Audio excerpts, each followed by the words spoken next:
Welcome to a special episode of Coffee in the Barn. I thought I would share an episode from our sister podcast, The Real P3, in celebration of Porktober.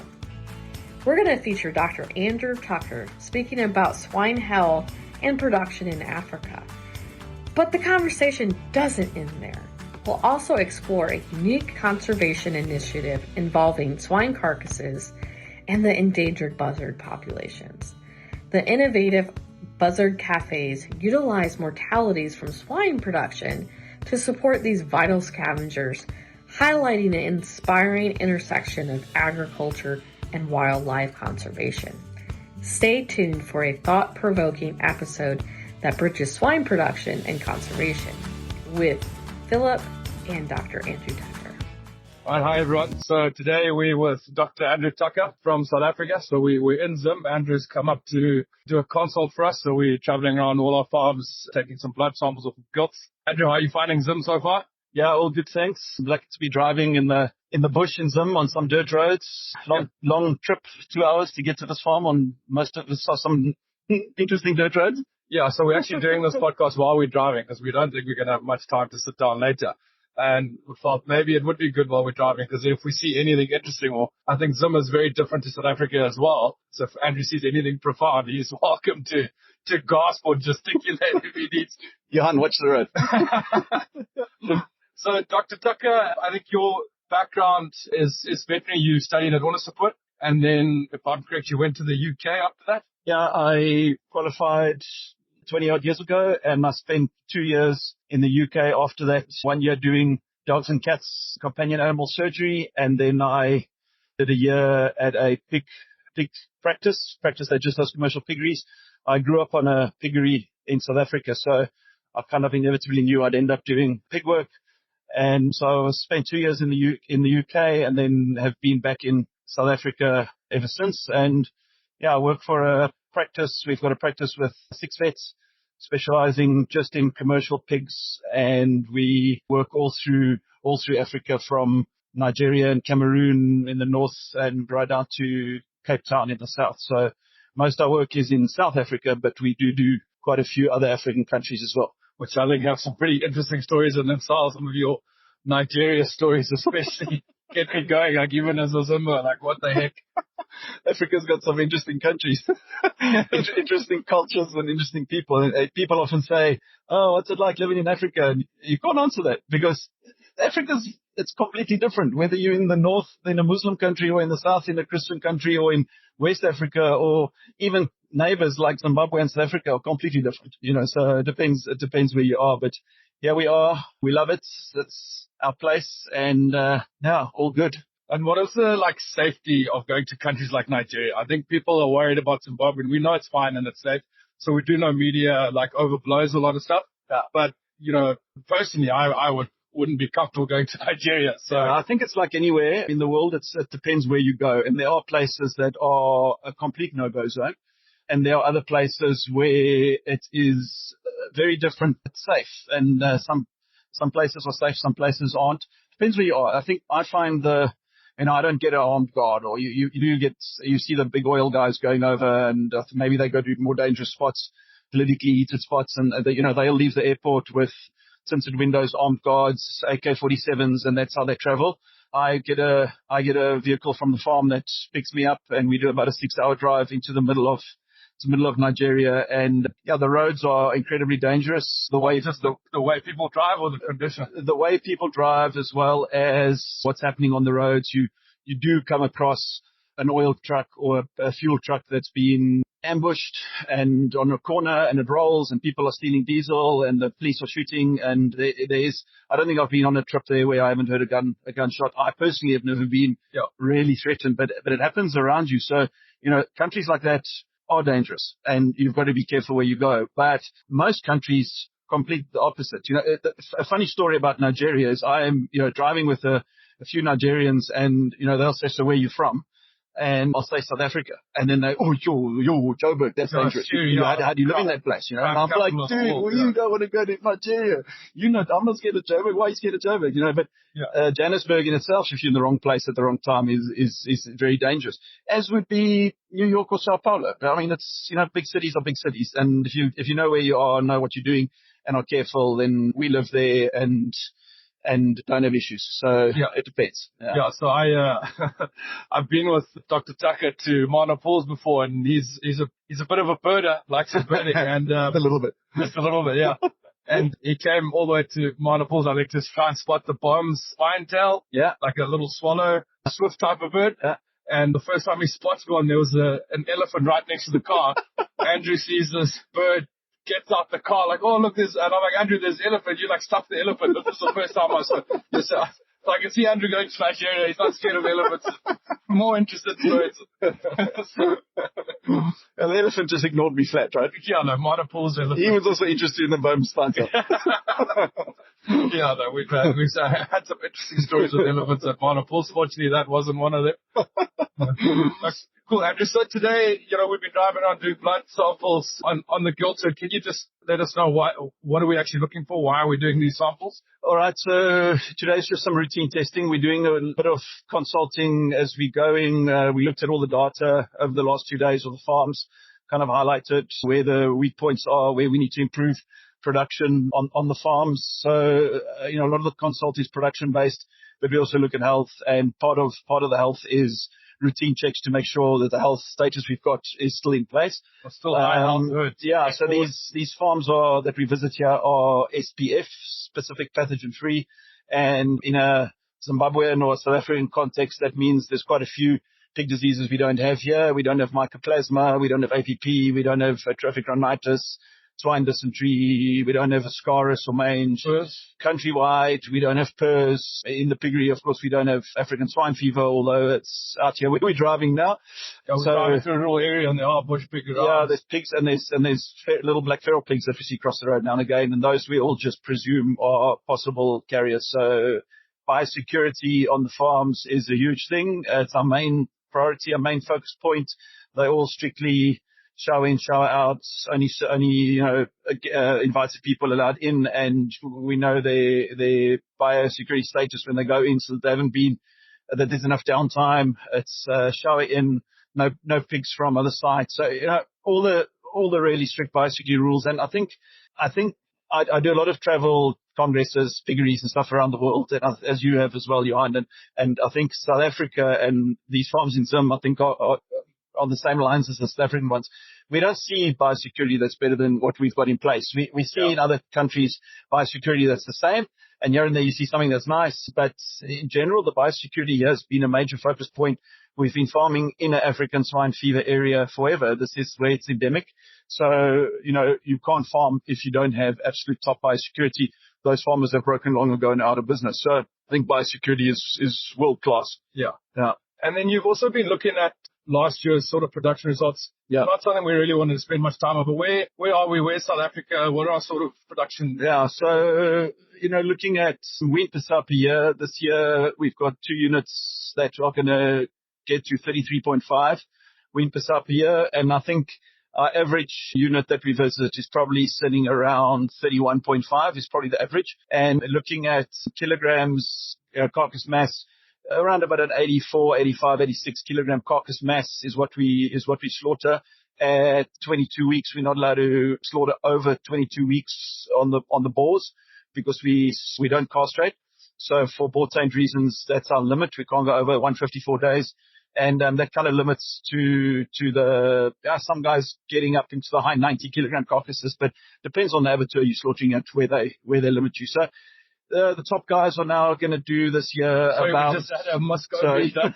A Muscovy duck try to commit suicide here across the road. We always had Muscovy duck pot for supper tonight, but the duck clearly got away and he's happy. Yeah.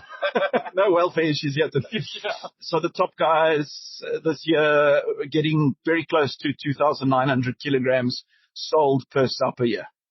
Yeah, so I think we're quite happy. We've got a much smaller farm. It's a 450 sow unit as a smaller farm of the group of farms we run. And for the month, okay, so I know it's just a month figure, but January went to South Africa 34.9, and their current kilogram sold per South Africa as a cold dress mass is sitting on 2,700. So we felt quite proud that we've managed to get one farm into that sort of level. Yeah. Okay, cool. And then Andrew, we chatted earlier about, I don't know which one I wanted to start with, but we started chatting about your background before we started the podcast, and personally was really fascinated by the fact that you're a 7th generation South African. You're obviously not Afrikaans or of Dutch heritage, which is why I took the double take. You thought I was looking at you funny. So to have a tucker that's a 7th generation South African and not being Dutch German heritage is quite interesting. I'm sure there's an interesting story behind that. Yeah, so you said to me, when did my parents come to Africa? And I was like, what, man? Come on, give me some credit. Yeah. I'm really happy. So yeah, I am a 7th generation. My kids are now 8th generation Africans. So this is all we know. And although we've got pale skins and sometimes, people, especially overseas, people say, where are you from? You say South Africa. They look at you weirdly like you're pale for Africa, aren't you? Yeah. But there's quite a lot of us that are Africans by heart, and this is all we know. We've... Yeah, well, 7th generation, I mean, what year was that? So, yeah, a guy by the name of Kidger Tucker came out in 1850, and he came out from Canterbury in England. So we've got quite a lot of his history written down and some photos and stuff, so that's quite interesting. But he comes from Canterbury, just south of London. What today is the Canterbury Hotel was his dad's factory making plates, and I think you can still get some plates, antiques with a Tucker crest underneath them. But yeah, he was orphaned at the age of 13. I think England in those days was, if I'm rambling, you must tell me to shut up here. No, but it's such a cool story. England in those days was battling economically. I think they'd overextended themselves with colonialism, I think. And people were looking for opportunities elsewhere. I think he lost his dad when he was 7 and his mom when he was 13. So at 13, he was orphaned in a pretty poor country. And he managed to, through family connections, get a job as a farmhand in East London, one of the eastern provinces in South Africa. So he writes about how he spends 3 months on the ship and gets to East London Harbour. He's quite an artist, and he's got quite a bit of his art in his memoirs, but he befriended staff and the captain and stuff on the ship by drawing them, doing portraits and whatnot. And he writes how he doesn't want to get off the ship when he gets there because he's become accustomed. He's got meals there. I don't think anyone wanted to get off the ship. And then there's got this daunting continent that you're getting onto that you've only heard stories about. There's no photographs, there's no Google, So no phones, no. Yeah. So he got met at the harbour and into an ox wagon as a transport, and he spends a month going over the Sierberge, a set of mountains there, which these days you would do in your car in an hour. And he spends a month in the back of an ox wagon getting taken to the farm where he's going to work. And then, long story, but he's arty, and he ends up, the diamond rush starts up in the northern part of the country. And he ends up at a town called Kimberley, which is the largest man hand dug hole in the world. It's a hole dug by spade for prospectors digging out diamonds. And he ends up there as a cartographer, drawing the mine and all the lots, and where people obviously paid to dig, he would have to draw and see who can dig where. So ends up there and gets a full-time job and starts up and ends up buying a farm south of Joburg, and the story goes on from there. Yeah, but the farm part of the story actually was really interesting to me because I haven't really heard a version like this before. Yeah, where the farm was originally owned by your family. And then just tell us how you guys lost the farm. What was the circumstances? Yeah, so it was called Concordia, and it was south of Joburg. And when the previous government in South Africa set up different areas for the Group Areas Act, I think it was called, different areas for different races to live, the area that farm was in was earmarked for black people only. And the farm was taken away and rezoned as kind of a homeland area where people compensated either. No, there was no compensation. You were just living in the wrong place. Sorry, off you go. Yeah. So actually never heard of a story like that. Yeah. The land reform was always like reverse, not like an apartheid government moving and displacing white people, which is interesting. Guys, understand this is far history. It's long ago. Yeah. But it is interesting, and it is history nevertheless. Yeah. Okay, so going into lighter topics, we thought, what do we speak about today on this podcast? Which you've already cracked open a few eggs, and I'm sure if any questions come through after this, I can always fire them off on an email to Andrew or answer what I can, because so many of these comments or whatever we talk about can be so far into the world people know. But what we did want to unpack today was our mortality disposal in the piggeries, especially on our main farm where there's 2,200 sows. I think maybe foreign to a lot of people in that we actually have a vulture. We call it a vulture restaurant. Yeah. And we feed pig mortalities to about 400 white-backed vultures. How important is that, Andrew, and what sort of contribution do you feel we play? No, I think it's making a huge difference. So we've got 5 or 6 vultures endemic to this region, being Southern Africa, and all of them are listed as critically endangered. So all of them in trouble. Some of them might not be around, by the end of our lifetime. So some of them are in real danger, and they don't get they're not as pretty as the elephant or the rhino, so they don't get the credit or the attention that it needs. But they're critical part of the environment, cleaning up carcasses, cleaning up mortalities, decreasing then spread of viruses and bacteria simply by consuming the problem.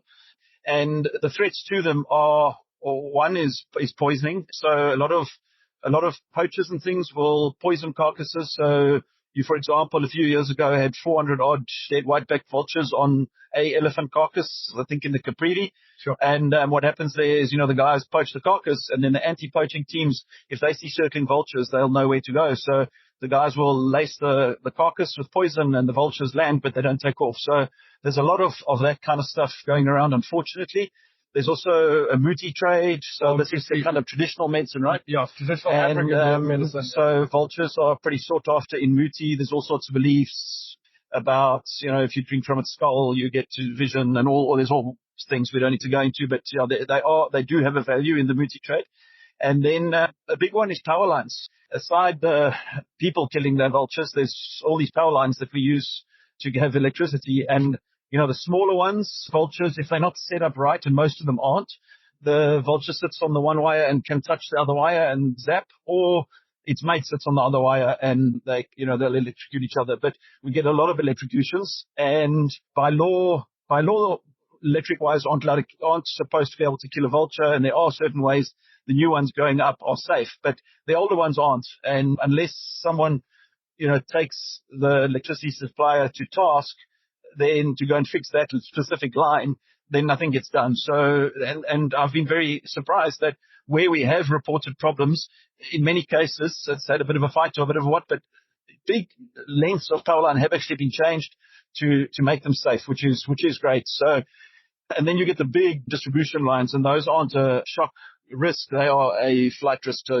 bird flying along, looking downward, looking for prey, and fly straight into a wire. Yeah. And then you've got broken wing or dead bird. So those are the big risks. But I think the unspoken about one is simply that these vultures are hungry. So there's no more wildlife left. There's less food. So, where there was a savanna and a lion eating an impala and leaving a leg, now you might have a golf estate or a maize field, or game park that we've got today. A lot of the game parks have got very valuable, this is an extensive game area used for maybe hunting or something. A lot of those have got very, very valuable animals on. And when and there's very little waste, the hunter comes, takes the meat. What's left behind is a skin and some bones maybe. So the habitat for these animals is shrinking. A lot of them are tied to their nesting sites, which may be, for example, our Cape vulture, which is really endangered, is tied to the cliffs where they breed. So they can only hunt in a certain area. They can't simply move off. And as those areas change and become more built up, they've got less food to eat. So we get a lot of vulture death, especially young birds, are birds that are hungry and land and are then predated on by a dog, a cat, a person, a car that drives them over, that kind of thing. So I think where the idea with the pork restaurants is really that we can supply food to these vultures in an alternate way. And it's not, we were concerned, and there's been discussion over, you don't want to change the habit of these vultures. You don't want a bunch of half-tame birds sitting around eating dead pigs all day. And we see that on the tracking devices, that's not the case. These birds fly huge distances. We had one example about 2 years ago. The bird is it's a Lapithrace vulture, and it's in a vulture restaurant about an hour and a half north of Johannesburg. And this bird in 2 weeks flies up from South Africa, a middle kind of South Africa, goes up into Matoba Hills, central Zimbabwe, goes up to the Capriti Strip, right up to the Zambezi River, comes down through Namibia, and back 2 weeks later in the same tree at the restaurant. And you think, what did you do that for? Yeah. But quite a young bird, probably looking for territory, looking for a mate, maybe this kind of thing. And, that bird's eating all over the place as it goes, but there is food in a certain place and it knows it.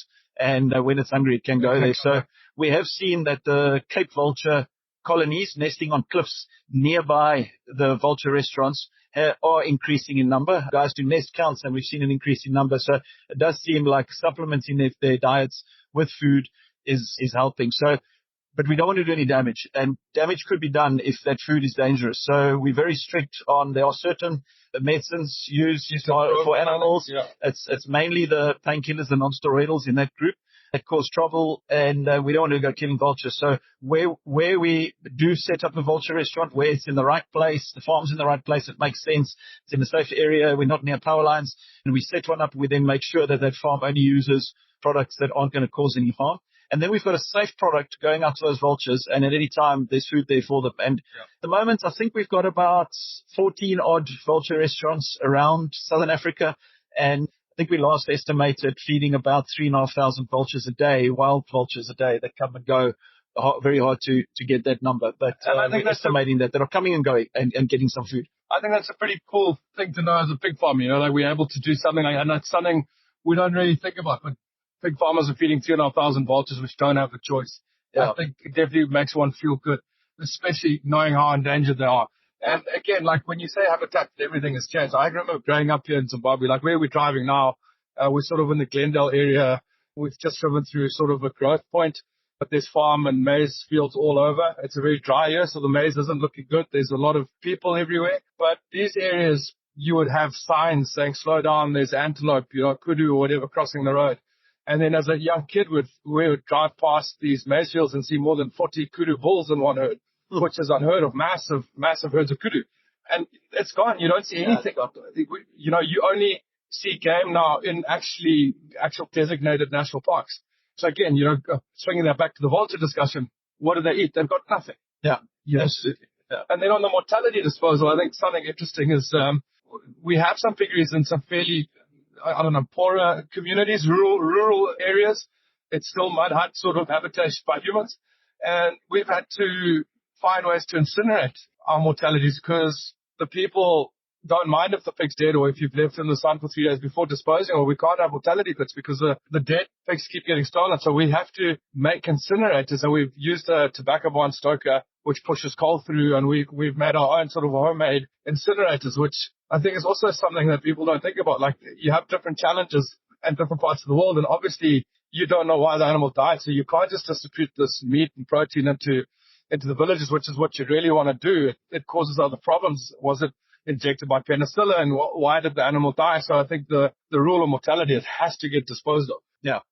So, Andrew, cool. I thought that would be a really interesting topic. I think you brought it up, but I do agree with you. Is there anything else you sort of wanted to mention on that? I wanted to bring up, and I don't know how much time I got left, but on South Africa, you guys have interesting stuff going on in your agricultural sector at the moment. Power cuts is a big one. How are the farmers and or pig farmers getting around? What do you guys see on 8 hour a day sort of power cuts? I mean, right now it's down. We're having about 2 hours off twice a day, but a few months ago, it was up to 12 hours on, 12 hours off, divided into every 4 hours. So 4 hours on, 4 hours off. We get a nice schedule, so when it's happening. That doesn't help, it still goes off. Yeah. So it's put a lot of strain on the system. I think South African agriculture is very successful, and we export a lot out of South Africa, and there's nice expansions and there's great opportunities, but there are also a lot of problems in the industry. You mentioned power. Power is a big problem. We've had a lot of issues with grain prices since the Ukraine-Russia war broke out. That's obviously because a global problem impacted on us a lot. We're a market that imports and exports. So the South African market price is highly affected by the Chicago price. So, we're part of the world. We're not cut off. Power has been an issue just by driving cost. I think, humans and especially farmers are tough and get sweat at. We have a problem, make a plan, fix it. Yeah. So it's a diesel generator initially, and then diesel gets more and more expensive, and then the power is less and less and less, so you're using more. And eventually it's a move over to solar. And we've got, I think the one good thing about South Africa's power problem is it's forced people to go green. So the amount of solar panels going up across all over South Africa, residential and farming areas, is quite, it's surprising. They're all over the place. And it's, soon I don't think we're going to need much from the grid because people are making alternative plans. So in a way it's good, but it comes with a cost, and that cost at the end of the day has to be covered by the consumer, but the consumer also doesn't have endless money, and we don't have many consumers that can afford protein. So it puts pressure on, and it means the margins on the farms are cut down to the bare minimum. And a year like last year, we probably lost 8 or 10% of our big farmers in South Africa because of the economy. And we're hoping that this year is going to be better. But it's been a tough few years, and I think things like load shedding, power cuts make it that much worse. Well, my take home out of that is kind of like, don't whine, make a plan. I mean, absolutely. And I think, look around us where we're driving here, Johan.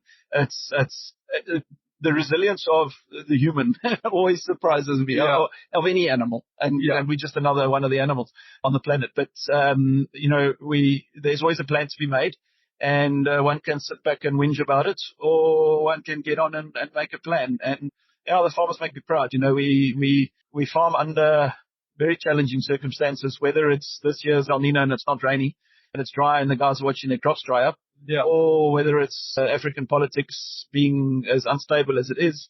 And you've got all these challenges, but here we are, and living good lives and making it work, and really excited about the next development tomorrow. What's around the corner, and looking for the next thing. I think so. I think Africa's exciting. I mean, it definitely has challenges, and I know it has different challenges, but you know what? It's got growing populations. People need to eat. There's a lot of open space. There's a lot of land if you learn how to navigate the systems. And that's the biggest thing for me was, we went through some pretty tough years here.